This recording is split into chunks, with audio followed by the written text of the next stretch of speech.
देखिए आपके यहाँ का एक इम्पॉर्टेंट टॉपिक है रेशियो एंड प्रोपोर्शन। ये टफ माना जाता है इसलिए क्योंकि ना इसमें नेमिंग कुछ है, नाम वाम को दिए हैं, ठीक है। तो उस नाम को याद करना पड़ता है जब क्वेश्चन टेक्निकल आता है। देखो सबसे पहले छोटे क्लासेस में हमने एक वर्ड यूज किया था रेशियो, पढ़ा था ना। क्या होता है रेशियो? एक दिया था रेशियो, जैसे हमसे कहा गया कोई सामान घर में आई, उसने कहा 1:2 के रेशियो में डिवाइड करो। तो कैसे करोगे डिवाइड? 1:2, बोले एक पेड़ा हम खा लेंगे, दो सामने वाले खिला देंगे, फिर एक हम पेड़ा खा लेंगे, दो उसको खिला देंगे। मतलब हम जो भी हमारे पास सामान होगी उसके 3 टुकड़े करेंगे। कितने करेंगे? 3 टुकड़े करेंगे। एक टुकड़ा एक को दे देंगे और 2 टुकड़े एक को दे देंगे।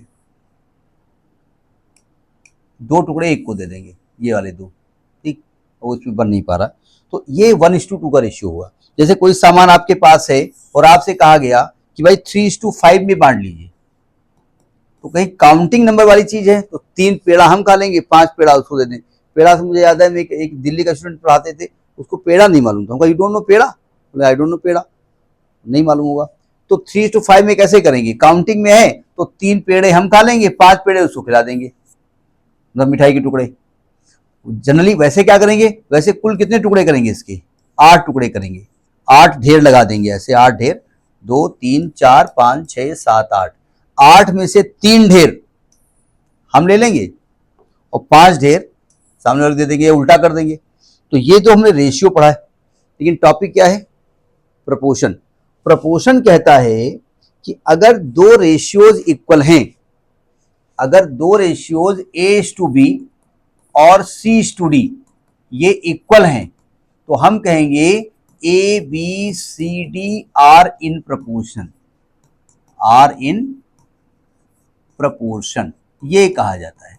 तो अगर हमसे कहा जाए 4 numbers are proportion means what you want to say, तो we want to say that 2 numbers, the ratio of first 2 numbers is equal to ratio of last 3 numbers, last 2 numbers। ये रेशियो आपस में इक्वल होते हैं तो इन्हें proportion कहते हैं, ठीक है। जहां पर जैसे मान लिया इसी ऑर्डर में लिखा हुआ है, तो डी को कहा जाता है फोर्थ प्रपोर्शन। क्या कहते हैं? डी को कहते हैं फोर्थ प्रपोर्शन। इनके नाम है, ध्यान रखिएगा। अगर आपसे फोर्थ प्रपोर्शन पूछेंगे तो आपको मालूम होना चाहिए कि आप यहां पर किसको निकाल रहे हैं? डी को निकाल रहे हैं, ठीक है। अब जरा सबके नाम नहीं है, सबके नाम नहीं है। अगर इसको ध्यान से देखिए तो आप कह रहे हो A:B प्रपोर्शन C:D, ये प्रपोर्शन का साइन होता है। जल्दी ये साइन हम लगाते नहीं, क्योंकि ये साइन में स्टूडेंट कंफ्यूज हो जाता है, लगना यही चाहिए। हम यहाँ इक्वल टू का साइन लगा देते हैं, ठीक है। तो ये सबसे किनारे नंबर है, ठीक है। तो ए और डी जो किनारे के नंबर हैं, इन्हें एक्सट्रीम कहा जाता है। एक्सट्रीम, एक्सट्रीम माने एंड होता है, एंड पॉइंट, चाहे पहले का एंड पॉइंट हो चाहे बाद का एंड पॉइंट हो। और जो बी और सी हैं, ये बीच में है, इनको मीन्स कहा जाता है, बीच वाले, ठीक है। तो यानी कि अगर हम ध्यान से इसको लिखें तो A:B का मतलब A/B होता है, मैथमेटिक्स कहती है। C:D का मतलब C/D होता है। अगर मल्टीप्लाई करें, क्रॉस मल्टीप्लाई होता है ना, A:D is equal to B:C होगा। अच्छा ये सही है या पहले B:C करें फिर A:D करें? दोनों में कौन सही है? A:D इक्वल टू B:C करें या B:C इंटू A:D करें? देखिए इक्वल के केस में तो दोनों सही है, लेकिन नियम के केस में ये सही है, ये सही है, ये जो है वो गलत है। नहीं, हमें कहेगा रिजल्ट गलत दे रहा है, ये गलत है। क्यों? ये दिक्कत कब करेगा? दिक्कत जब करेगा अगर यहां पर मान लीजिए ग्रेटर का साइन लगा होता, ठीक, तो मैं पहले A:D करूंगा फिर B:C करूंगा, और मैथमेटिक्स कहती है कि ये साइन चेंज नहीं होगा, यहां ग्रेटर लगेगा। अगर मैं पहले B:C करता हूं फिर A:D करता हूं, ग्रेटर लगेगा, तो दोनों अलग अलग बातें हैं ना। AD ग्रेटर BC और BC ग्रेटर AD कैसे हो सकता है? तो इसलिए पहले मल्टीप्लाई क्रॉस में यही होता है, ये ध्यान रखिएगा। क्रॉस मल्टीप्लाई में पहले मल्टीप्लाई इसी का होता है, ठीक है। तो ये वाला रिजल्ट आपका गलत, ये नहीं करेंगे हम, नहीं करेंगे, इक्वल टू भी गलत है। तो ये अच्छा, ये ए और डी का नाम क्या है? एक्सट्रीम, और मल्टीप्लाई को प्रोडक्ट कहते हैं। तो एक रिजल्ट हमारे पास आ गया, product of extreme, product of extreme, extremes is equal to, extremes दो है ना, ए है और डी है, is equal to product of means. Product of means, यानी एक्सट्रीम्स का प्रोडक्ट और मीन्स का प्रोडक्ट आपस में सेम होता है। तो पहले ये नोट कर लीजिए। यहाँ पर एक वर्ड आता है कंटिन्यूड प्रपोर्शन। जैसे एक रेस होती है, रिले रेस होती है शायद, वो एक जहां से एंड करता है वहां से दूसरा शुरू करता है, कंटिन्यू कर देता है। तो यहाँ भी वही चीज है, जहां से एक खत्म होगा वहीं से दूसरा शुरू हो जाएगा। तो जैसे हमसे कहा जाए कि A B C D E F G H जाए हो, और कहा जाए are in continued proportion, are in continued proportion, तो इसका मतलब ए टू बी अगर किया है तो ये कहां से खत्म हुआ है, बी से, तो आगे कहां से शुरू होगा, बी से। B is to C is equal to C is to D is equal to D is to E, इस प्रकार से ये लिखा जाएगा। पहली बात तो ये तो बहुत सारे नंबरों के लिए है, लेकिन हमें बेसिकली 3 के लिए यूज किया जाएगा, ठीक है। तो हम 3 नंबर ए बी सी लेंगे। तो अगर 3 नंबर हो for 3 numbers for A B C, यानी अगर आपसे कहा जाए कि A B and C are in continued proportion, तो इसका मतलब क्या लिखा जाएगा, इसका मतलब लिखा जाएगा कि a is to B is equal to B is to C. अगर इसको थोड़ा हम सॉल्व करें तो इसको a अपान बी ले सकते हैं, इसको b अपान, अगर क्रॉस मल्टीप्लाई करें, देखिए करने को पहले b और b का कर सकते हैं, इक्वल टू में आपको छूट दी गई है, किताब में किया भी गया होगा शायद, लेकिन नियम है मल्टीप्लाई पहले इधर करेंगे, तो हम इधर ही करेंगे। तो A C is equal to B square, तो b की वैल्यू क्या आएगी, under root A C. 3 numbers है ना, यहां पर 3 नंबर्स हैं, तो यहां नाम जो लिखा जाएगा, ये जो सी होता है इसको कहते हैं थर्ड प्रपोर्शन। सी क्या कहलाता है, थर्ड प्रपोर्शन, और बी को हम कहते हैं मीन प्रपोर्शन। ये मीन तभी वर्ड आएगा जब ये कंटिन्यूड होंगे। बी क्या कहलाता है, मीन प्रपोर्शन, मीन प्रपोर्शन, ठीक है, नोट करिए इसको। एक एग्जांपल है कि if 6 is to x proportion, इसको प्रोपोर्शन साइन कहते हैं, 3 इज टू 15, तो x की वैल्यू फाइंड करिए। क्या करेंगे इसका, बस सिंपल सी बात है, रेशियो के साइन को चेंज कर देंगे। देखो इसमें लिखा 6 इज टू x, और इस बीच में कौन साइन लगाएंगे, equal to 3 is to 15। 6x to x क्या लिखा जाता है, 6 अपान x, ये 3 अपान 15। वैसे तो हमने कहा था इक्वल टू में क्रॉस मल्टीप्लिकेशन आप किसी मेथड से कर सकते हैं, लेकिन हम एक ही मेथड लगाते हैं, नहीं कभी कभी उल्टा भी लगा देते हैं। तो 3 1 जा 3, 3 5 जा 15, क्रॉस मल्टीप्लाई करेंगे तो यहाँ आएगा 6 5 जा 30 is equal to x. X की वैल्यू क्या आ गई, हो गया काम, इसमें क्या दिक्कत, 1 नंबर पक्के हो गए।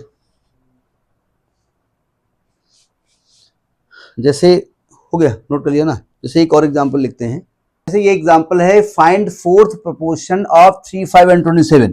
जब तक आपको प्रपोर्शन का कंसेप्ट नहीं क्लियर होगा तब तक नहीं जानेंगे आप। अभी हमने बताया अगर A B C D are in proportion, continue नहीं है, ध्यान रखिए, कंटिन्यू अलग चीज होती है।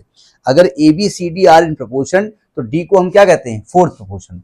मैंने मान लिया लेट फोर्थ प्रपोर्शन, जो नाम इसका रखा गया वही रख दो, क्या होगा, डी।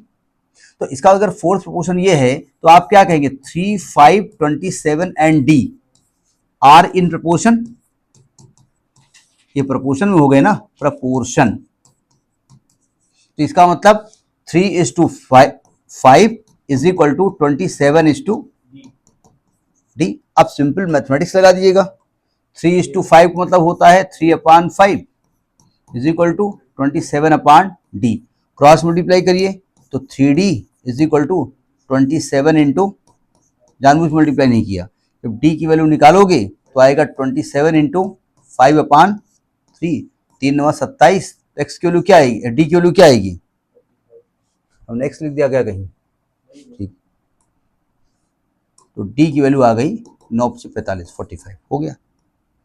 आपको कंसेप्ट क्लियर होना चाहिए, ठीक है, लेकिन ऐसा नहीं कि जो यहाँ दिख रहा वही इजी है, आगे कंसेप्ट थोड़ा टेक्निकल भी आएंगे, ध्यान रखिएगा। जैसे क्वेश्चन है कि find the mean proportion between 3 and 75। देखो इसका सलूशन 2 तरीके से हम कर सकते हैं। पहला जो तरीका ये है कि हमने 2 नंबर का मीन प्रपोर्शन निकालना सिखाया है। क्या निकाला है, हमने बताया है कि mean proportion of A and B जो निकाला गया था वो कैसे निकाला गया था, रूट ए बी, ये निकाला गया था ना। तो यहां पर जब निकालेंगे मीन प्रपोर्शन ऑफ 3 एंड 75 तो कैसे निकलेगा, अंडर रूट 3 इंटू 75, 3 इंटू 75 का लिखेंगे 3 इंटू 25, तो 3 इंटू 5 रूट आ गया, 15 आंसर आ गया। ये पहला मेथड है, ये एक तरीके से फॉर्मूला बेस्ड हो गया, जो हमने फॉर्मूला याद किया है। अब मान लिया भाई हम प्रोसेस अप्लाई करना चाहते हैं, सेकेंड मेथड क्या है, हमने थर्ड प्रोपोर्शन मीन निकाला है ना, हमने मान लिया लेट मीन प्रपोर्शन वो x है।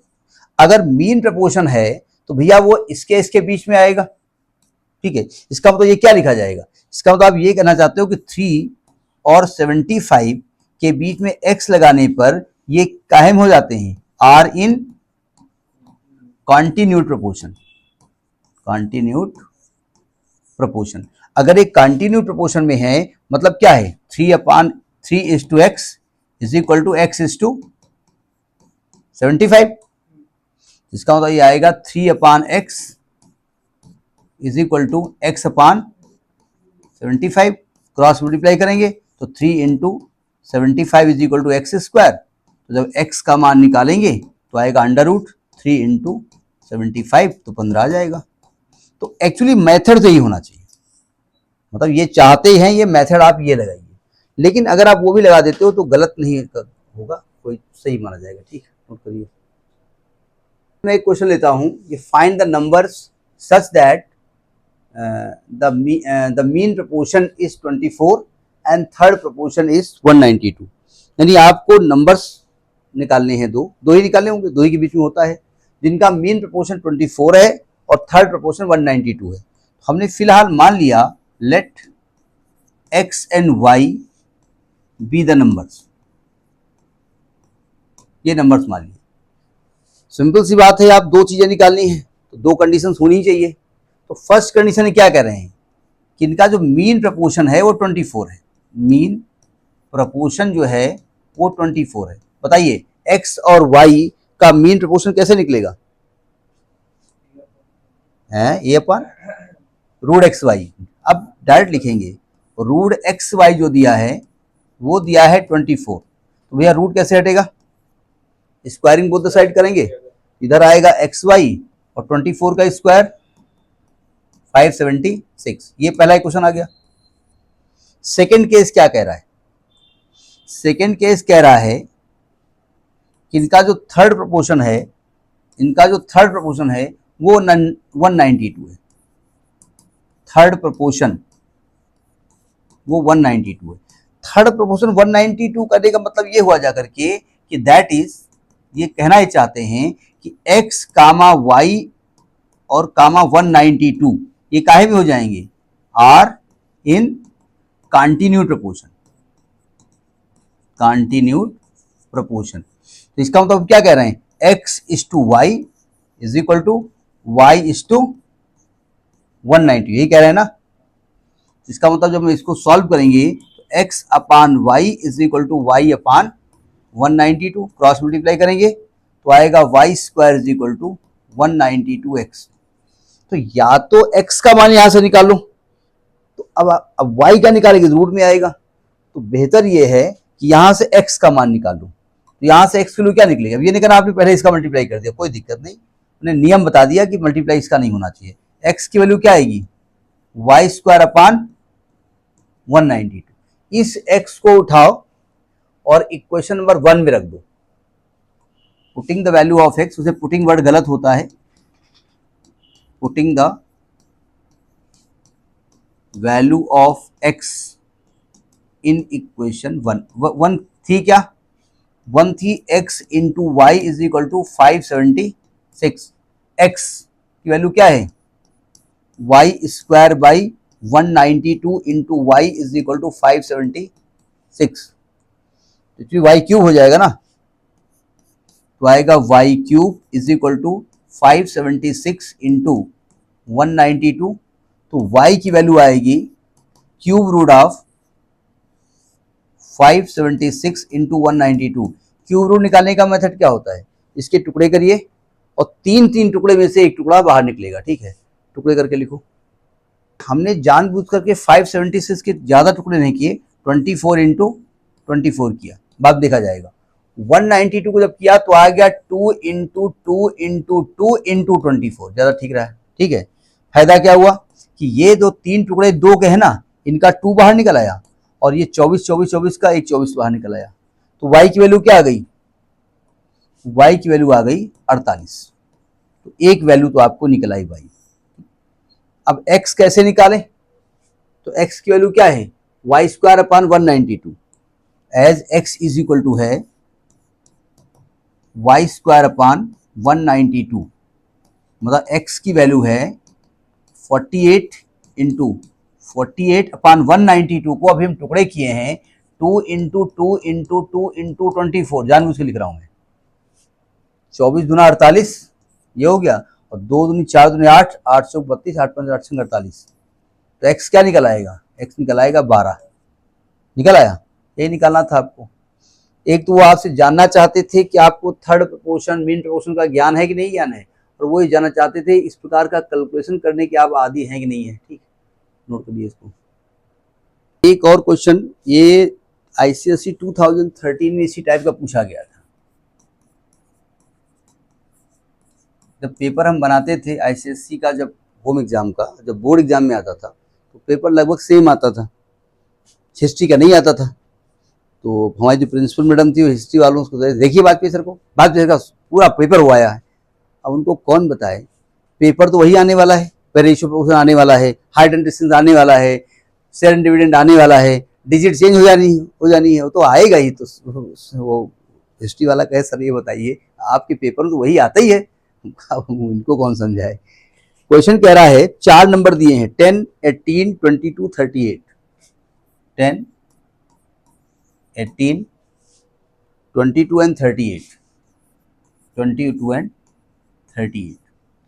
क्वेश्चन ये कह रहा है कि what number must be added to each of the 4 numbers to make them in proportion, मतलब कह रहे हैं कि इन चारों नंबर्स में क्या ऐड कर दें कि दे बिकम्स इन प्रपोर्शन, मतलब मैंने x ऐड कर दिया तो आप कहेंगे 10 plus x, 18 plus x, 22 plus x और 38 प्लस एक्स, 4 नंबर हो गए। और आपसे कह क्या रहे हैं, अब ये नंबर कैसे हो गए, आर इन प्रपोर्शन, यही बोले हैं ना, वो 8 जानबूझ के लिखा जिससे आप ध्यान से देखें, 22 प्लस एक्स ये प्रपोर्शन में है, प्रपोर्शन, इसका मतलब हम क्या कहना चाहते हैं, अगर प्रपोर्शन में है तो हम जानते हैं कि क्या हो गया, 10 plus x is to 18 plus x is proportion to 22 plus x into 38 plus x. अब सिंपल मैथमेटिक्स है, इसको आप कैलकुलेट करिएगा तो कैसे लिखा जाएगा, 10 plus x upon 18 plus x is equal to 22 plus x upon 38 plus x, cross multiply करिए। अब आप कहीं इतना इजी क्वेश्चन, ये इजी नहीं है, जिनको प्रपोर्शन नहीं आता यहाँ मल्टीप्लाई भी करना नहीं आता लोगों को, 10th क्लास का स्टूडेंट 2 डिजिट का मल्टीप्लाई करना नहीं आता, तो क्या किया जाए, 10 plus x multiplied by 38 plus x is equal to 22 plus x multiplied by 18 plus x. अब सिंपल ब्रैकेट खोलिएगा, 10 का मल्टीप्लाई जब 38 से करेंगे तो गलती ना होने पाए कहीं पर, 380 आएगा, प्लस 10 अंदर जाएगा तो ये 10x हो जाएगा, प्लस 38x हो जाएगा, प्लस x स्क्वायर हो जाएगा, तो 18 करो 18 दूनी 36, 36 39 से आएगा, 396 आएगा, 18 दूनी 36 आते हैं 3 और 36 39 plus 22x plus 18x plus x square. अगर ध्यान से देखो लेफ्ट हैंड साइड और राइट हैंड साइड में दोनों x स्क्वायर पॉजिटिव हैं, दोनों कैसे हो जाएंगे, कैंसिल हो जाएंगे, तो क्या बचेगा यहाँ पर 380 प्लस ये कितना आएगा 48x इज इक्वल टू यहाँ क्या आएगा 396 प्लस 8 2 10 और 2 1 3 1 4 40x, x निकालना है तो x को एक तरफ ले आओ, तो आएगा 48x minus 40x is equal to 396 minus 380। 48 minus 40 कितना होगा 8x, ये कितना आएगा 16, 80 में 16 96 होगा ना, तो x वैल्यू क्या आएगी 2। यही आपसे पूछ रहे थे, कोई जानना चाहते थे कि आपको प्रपोर्शन का कंसेप्ट क्लियर है कि नहीं क्लियर है, और कैलकुलेशन तो चेक करना एक अलग बात है। क्वेश्चन आ गया कि if x 16 48 and y are in continued proportion find x and y। जब हम कंटिन्यूड बता रहे थे तो बहुत सारे नंबर लिए थे, तो इसका मतलब जो चारों कंटिन्यूड में है, यानी क्या कहते हैं x is to 16 is equal to 16 is to 48 is equal to 48 is to, ये तो कह रहे हैं इक्वल है। तो एक बार क्या करेंगे फर्स्ट और सेकंड को इक्वेट कर देंगे, एक बार सेकंड और थर्ड को कर देंगे। फर्स्ट और थर्ड को नहीं करेंगे क्योंकि अननोन है x और y। तो पहला केस यहाँ लेंगे, पहले हम लेंगे कि x upon 16 is equal to 16 upon 48, 16 cross multiply करेंगे तो 3x is equal to 16, x का मान आएगा 16 अपान 3, ऐसा नंबर आएगा, आना चाहिए। पांचवा क्वेश्चन है, अब आएगा तो आ रहा है, अब क्या करें। तो x किलो निकल आई। अब सेकेंड में क्या करेंगे, ये लेंगे 16 is to 48, 16 upon 48 is equal to 48 upon y, 16 cross multiply करेंगे तो y की वैल्यू आएगी 3 इंटू 48, तो 3 24, 3 12 2 14, 144 ये नंबर्स आएंगे। तो रेशियो एंड प्रोपोर्शन, ऐसा रेशियो नहीं है, मेन तो रेशियो ही है सब पूरे, लेकिन रेशियो एक पर्टिकुलर रूल्स को फॉलो करता है तो प्रोपोर्शन बन जाता है। कंसेप्ट क्लियर हो गया, नोट करिएगा।